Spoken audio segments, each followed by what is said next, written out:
Uber, Ola ಅಥವಾ Rapido taxi ಅಂತಹ ಒಂದು ಟ್ಯಾಕ್ಸಿ ಸರ್ವಿಸ್ಗಳಲ್ಲಿ ಸಂತೃಪ್ತರಾಗದಂತಹ ನಮ್ಮ ಪ್ಯಾಸೆಂಜರ್ಸ್ ಮತ್ತು ಟ್ಯಾಕ್ಸಿ ಡ್ರೈವರ್ಗಳಿಗೆ ಒಂದು ಬಹಳ ಒಳ್ಳೆಯ ನ್ಯೂಸ್ ಇದೆ. ಈ ಗುಡ್ ನ್ಯೂಸ್ ಏನೆಂದ್ರೆ, ನಾರ್ಮಲಿ ನಮ್ಮ ಟ್ಯಾಕ್ಸಿ ಡ್ರೈವರ್ಸ್ ಊಬರ್, ಓಲಾದಲ್ಲಿ ಕೆಲಸ ಮಾಡುವವರು ಹೆಚ್ಚಿನ ಕಮಿಷನ್ ಅನ್ನ ಅವರು ಏನು ಶ್ರಮ ಪಟ್ಟು ಕೆಲಸ ಮಾಡ್ತಾರೆ, ಅದರ ಹೆಚ್ಚಿನ ಕಮಿಷನ್ ಅನ್ನ ಅವರು ಈ ಕಂಪನಿಗಳಿಗೆ ಅದರಿಂದ ಹೋಗ್ತದೆ. ಯಾಕೆ ಹೋಗ್ತದೆ ಅಂದ್ರೆ, ಅವರೊಂದು ಆಪ್ ಅನ್ನ ಪ್ರೊವೈಡ್ ಮಾಡ್ತಾರೆ, ಅದಕ್ಕಾಗಿ ಅವರು ಕಮಿಷನ್ ಅನ್ನ ನೀಡ್ತಾರೆ. ಆದರೆ ಈಗ ನಮ್ಮ ಭಾರತದಲ್ಲಿ ನಮ್ಮ ಟ್ಯಾಕ್ಸಿ ಡ್ರೈವರ್ಗಳಿಗೆ ತುಂಬಾ ಲಾಭವಾಗಲಿದೆ, ಹಾಗೇನೆ ನಮ್ಮ ಪ್ಯಾಸೆಂಜರ್ಗಳಿಗೆ ಕೂಡ ಇದರಿಂದ ತುಂಬಾ ಹಣ ಉಳಿಯಲಿದೆ.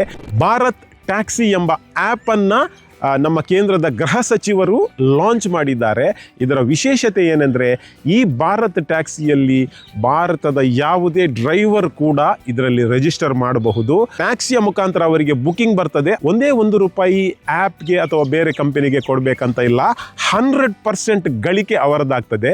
ಇದರಿಂದ ಏನಾಗ್ತದೆ ಅಂದರೆ, ಪ್ಯಾಸೆಂಜರ್ಗಳಿಗೆ ಕೂಡ ಓಲಾದಲ್ಲಿ ಸಪೋಸ್ ನಿಮಗೆ 150 ಚಾರ್ಜ್ ಆದರೆ ಭಾರತ್ ಟ್ಯಾಕ್ಸಿಯಲ್ಲಿ 100ಕ್ಕಿಂತಲೂ ಕಡಿಮೆ ಚಾರ್ಜ್ ಆಗುವಂತಹ ಲಕ್ಷಣಗಳಿವೆ. ಆದರೆ ಏನಿದು ಭಾರತ್ ಟ್ಯಾಕ್ಸಿ, ಯಾರದು? ಇದು ಸೆಂಟ್ರಲ್ ಗವರ್ಮೆಂಟ್ ಅಲ್ಲ, ಆದರೆ ಸೆಂಟ್ರಲ್ ಗವರ್ಮೆಂಟ್ನ ಕೋಆಪರೇಟಿವ್ ಮಿನಿಸ್ಟ್ರಿ ಏನಿದೆ ಅದು ಇದಕ್ಕೆ ಸಪೋರ್ಟ್ ಮಾಡ್ತಾ ಇದೆ. ಭಾರತದ 6 ಕೋಆಪರೇಟಿವ್ ಸೊಸೈಟಿಗಳು ಸೇರಿ ಈ ಒಂದು ಭಾರತ್ ಟ್ಯಾಕ್ಸಿಯನ್ನ ಲಾಂಚ್ ಮಾಡಿದ್ದಾರೆ. ಕಳೆದ 3 ತಿಂಗಳಲ್ಲಿ ಕೇವಲ ಡೆಲ್ಲಿಯಲ್ಲಿ ಮಾತ್ರ ಇದು ಒಂದು ಪ್ರಾಯೋಗಿಕ ಹಂತದಲ್ಲಿ ಇದ್ದಂತ ಒಂದು ಆಪ್ ಅಲ್ಲಿ ಸುಮಾರು 10 ಲಕ್ಷ ಪ್ಯಾಸೆಂಜರ್ ರಿಜಿಸ್ಟರ್ ಮಾಡಿದ್ದಾರೆ, 3 ಲಕ್ಷ ಡ್ರೈವರ್ಸ್ ಕೂಡ ರಿಜಿಸ್ಟರ್ ಮಾಡಿದ್ದಾರೆ.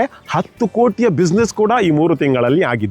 ಇದೀಗ ಕೇವಲ ಮೇನ್ ಸಿಟಿಯಲ್ಲಿ ಅಂದರೆ ಡೆಲ್ಲಿ, ಮುಂಬೈ, ಬ್ಯಾಂಗ್ಳೂರಲ್ಲಿ ಲಾಂಚ್ ಆಗುವಂತಹ ಈ ಭಾರತ್ ಟ್ಯಾಕ್ಸಿ ಮುಂದಿನ ದಿನಗಳಲ್ಲಿ ಬಹಳ ಬೇಗವಾಗಿ ಮತ್ತು ಶೀಘ್ರವಾಗಿ ಎಲ್ಲ ಕಡೆ ಓಪನ್ ಆಗ್ತಾ ಇವೆ. ಇದರಿಂದ ನಮ್ಮ ಟ್ಯಾಕ್ಸಿ ಡ್ರೈವರ್ಗಳಿಗೆ ಒಂದು ನಿಟ್ಟುಸಿರು ಬಿಡಬಹುದು.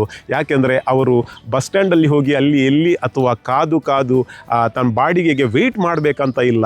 ಫ್ರೀಯಾಗಿ ಮೊಬೈಲಿಗೆ ಅವರಿಗೆ ರಿಕ್ವೆಸ್ಟ್ ಬರ್ತದೆ, ಅದರಿಂದ ಅವರು ಪಿಕಪ್ ಮಾಡಿ ಆರಾಮವಾಗಿ ಬಿಸ್ನೆಸ್ ಮಾಡಬಹುದು. ಅದಕ್ಕಾಗಿ ಯಾರಿಗೆ ಕೂಡ ಕಮಿಷನ್ ಕೊಡಬೇಕಂತ ಇಲ್ಲ. ಭಾರತ್ ಟ್ಯಾಕ್ಸಿ ನಮ್ಮದೇ ಭಾರತದ ಅಂದರೆ ಮೇಕ್ ಇನ್ ಇಂಡಿಯಾದ ಒಂದು ಅದ್ಭುತ ಪ್ರಯತ್ನ. ಇದರಿಂದ ಎಲ್ಲ ಟ್ಯಾಕ್ಸಿ ಡ್ರೈವರ್ಗಳು ಕೂಡ ಲಾಭ ಪಡೆಯಲಿ ಮತ್ತು ಎಲ್ಲ ಸಾಮಾನ್ಯ ಜನಗಳು ಕೂಡ ಲಾಭ ಪಡೆಯಲಿ. ಜೈ ಭಾರತ್ ಟ್ಯಾಕ್ಸಿ.